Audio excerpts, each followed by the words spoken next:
সকাল সকাল বানানো হচ্ছে ছেলের স্কুলে টিফিন দেব ময়দা দিয়ে একটা গোলা রুটি মতো, আর বানাবো হলো ডিমের ভুজিয়া।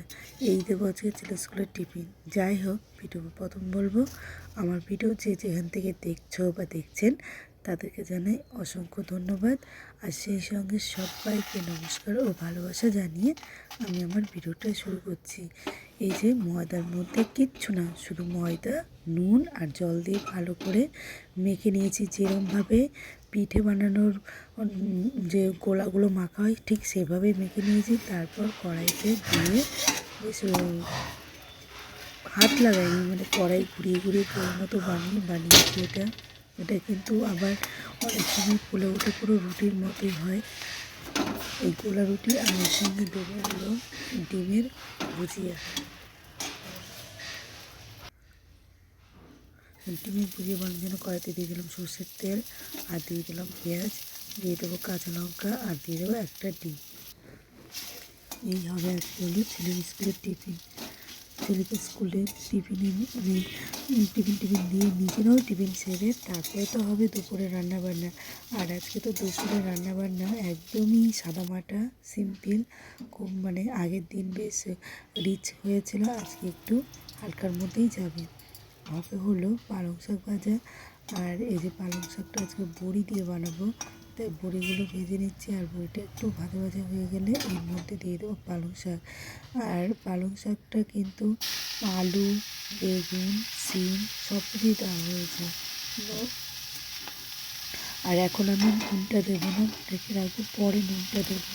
শাক তো প্রথম অবস্থায় অনেকটা দেখা যায়, যার জন্য একটু মজে ওঠার পর তারপর আমি দিয়ে লবণ আর হলুদ এখন ঢেকে দেবো। আর এখন যেহেতু শীতকাল, আর শীতকাল মানে বিভিন্ন রকমের অনেক রকমের শাক, আর এখন মানে প্রত্যেক দিনের রেসিপিতে শাকটা থাকবে। এই যে আর হবে হলো আলু ভাজা, এটা দিয়ে কিন্তু বানাবো আলু পোস্ত দিয়ে ভাজা, যার জন্য নুন আর হলুদটা মাখিয়ে নিচ্ছি।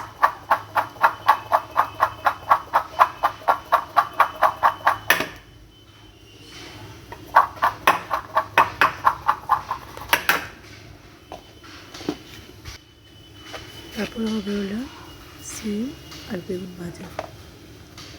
বেগুনগুলো কিন্তু অনেকটা লম্বা, যেটা আমি অর্ধেক করা হয়েছে, যার জন্য মানে অর্ধেকেই কতটা লম্বা লাগছে, কিন্তু এমনিতেই অনেকটা লম্বা ছিল বেগুন। আর ভাজতেও বেশিক্ষণ টাইম লাগে না, তাড়াতাড়ি হয়ে যায়। নুন আর হলুদটা মাখিয়ে রাখছি।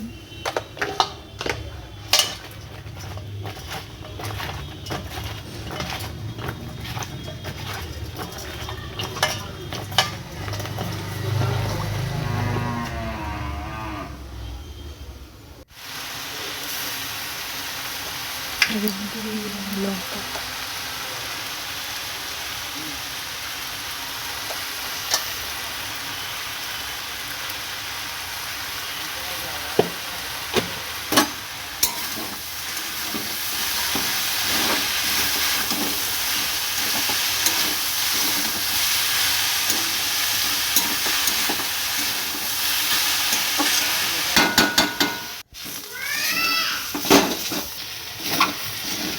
আগে পুরো জল শুকিয়ে গেছে, শাকটা হয়ে গেছে। আলু পোস্ত, আলু দিয়ে পোস্ত দিয়ে ভাজা। এই আলু পোস্ত কিন্তু অনেকটা মানে মাখো করে পোস্তটা বেটেও করে, সেক্ষেত্রে মানে জল দিতে হয়। আর এটা কিন্তু আলুটা ভাজার পর পোস্তটা ভেজে মানে ছড়িয়ে দিতে হয়।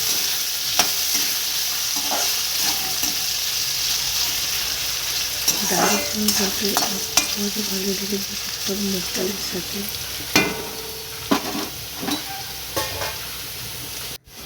ভাজা হয়ে গেছে, আমি যেহেতু অনেকটা তেল হয়েছে, যার জন্য এখন আমি পোস্তটা দেবো না, আলু ভাজিটা তুলে রাখবো, কারণ পোস্ত দিলে সেই তেলটা নেওয়া যাবে না, যার জন্য তুলে রেখে তারপর আসতে পোস্ত ভেজে আলু ভাজির সঙ্গে মিশিয়ে নেব।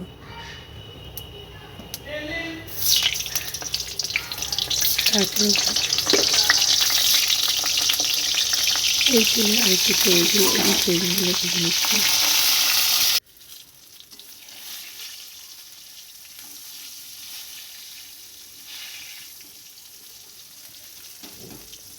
বেগুন ভাজা হয়ে গেছে, কারণ বেশিক্ষণ সময় লাগে না, যেহেতু একদমই মানে সরু সরু মতো বেগুনটা ভাজতে বেশি সময় লাগে না। আর বেগুনটা মানে কাঁচা অবস্থায় কী সুন্দর কালার ছিল না, ভাজার পর কী মানে কেমন কালারটা হয়ে গেছে।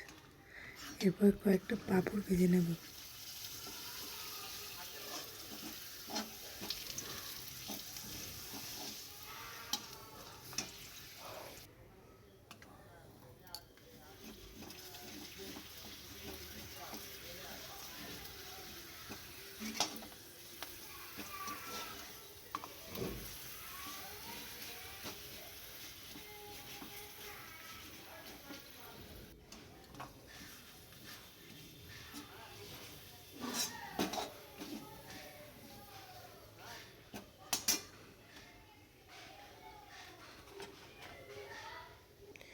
পাঁপড় ভাজা হয়ে গেছে, এবার তো একটা সিম ভেজে নেব।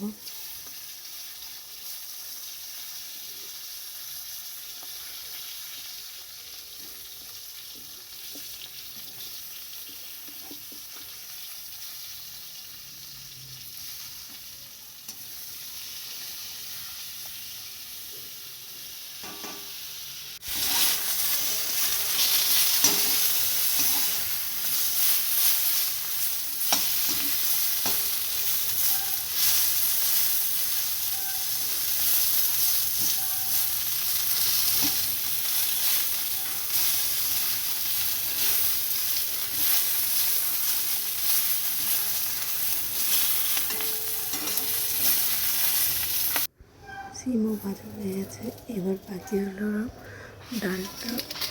এই যে আমি বলছিলাম না, পোস্তটা পরে দেবো, যখন কড়াইতে তেল থাকবে না, অল্প তেল থাকবে, তখন পোস্তটা একটু ভেজে তারপর যে আলু ভাজাটা তুলে রেখেছি সেই আলু ভাজাটা দিয়ে মিশিয়ে নেব।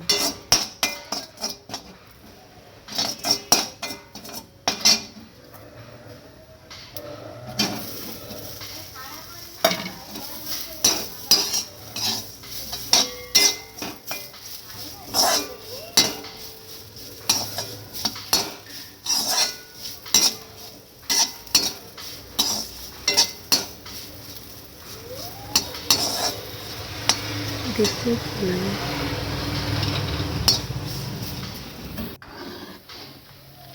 এবার হচ্ছে হলো ডাল। এটা হলো মুগ ডাল, সেদ্ধ ভেজে সেদ্ধ বসাতে দিয়েছিলাম, সেদ্ধ হয়ে গেছে।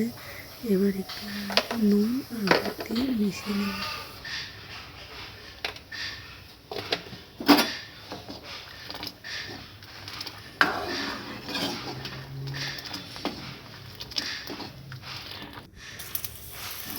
এবার ফোড়ন দেওয়ার পালা, ফোড়নের জন্য শুকনো লঙ্কা আর জিরা।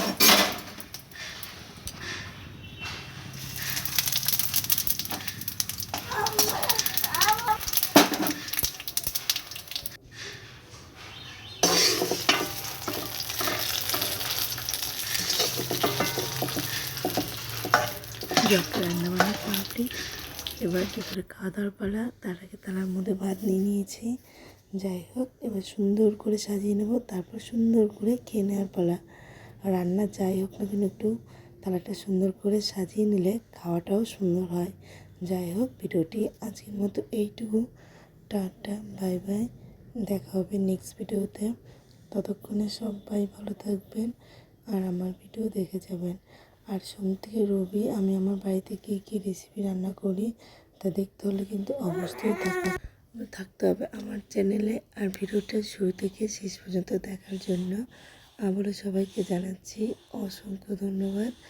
আর ভিডিওর মধ্যে যদি কথাবার্তায় ভুল বা ত্রুটি থাকে তাহলে অবশ্যই ক্ষমা করে দেবেন। আর ভিডিও তোলার ক্ষেত্রে যদি ভুল বা ত্রুটি থাকে তাহলে অবশ্যই ক্ষমা করে দেবেন। আর আমার ভিডিও দেখে যারা কমেন্ট করো তাদের জানাই অনেক অনেক ভালোবাসা। এই যে সব কিছু দিয়ে সাজানো হয়ে গেছে, এবার খাওয়া দাওয়ার পালা।